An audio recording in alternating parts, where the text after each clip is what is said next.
Hey, salut à tous, c'est Wizard7. On se retrouve pour une nouvelle série dans laquelle je vous présenterai des animés que vous pourriez ne pas connaître. Pour cette première vidéo et premier épisode, je vais vous parler de l'animé Wolf's Raid. Je vais tout d'abord vous lire son synopsis. L'histoire se passe dans un monde désolé, recouvert de neige détendue désertique.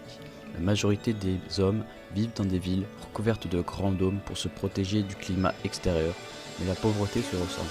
Voilà maintenant 200 ans que les loups ont été exterminés, et ceux qui se rappellent encore de leur existence n'en parlent que par des légendes qu'on leur a racontées. Pourtant, ils errent encore. Ils prennent apparence humaine et trompent le regard des hommes, puis se fondent parmi eux pour se protéger. Une prophétie raconte que leur réapparition signifiera la fin du monde. Sous la lune rouge, ils chercheront leur paradis, le Rakwen, et seuls eux pourront y entrer. Alors, c'en sera fini de l'humanité. Kiba, un loup blanc, entend un appel au fond de lui qui lui dit de trouver le Rakwen. Sur les traces de Cheza, la fleur de lune, il est bien vite rejoint par Hige, Tobue et Tsume. Trois autres loups qui ne veulent plus vivre cachés parmi les humains. Commence alors pour la meute la quête du Rakwen et un voyage qui s'annonce plein de difficultés. Car ils ne sont pas seuls, les nobles bénéficiant d'une technologie avancée sont ceux qui ont créé Cheza pour chercher leur propre paradis et entendent bien ne pas laisser les loups le trouver avant eux. Parallèlement, Cher, Hub et Kent, de simples humains, suivent aussi leurs pistes pour leur propre intérêt. Voilà pour le synopsis.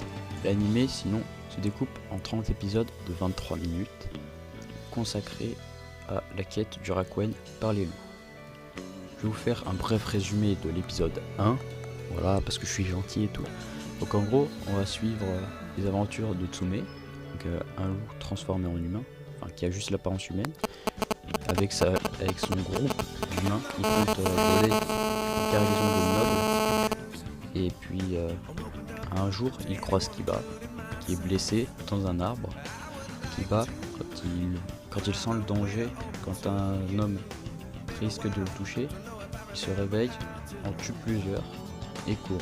Tsume, lui, le poursuit et entame un combat tous les deux. Un jeune garçon, faisant partie du groupe de Tsume, décide d'attaquer Kiba.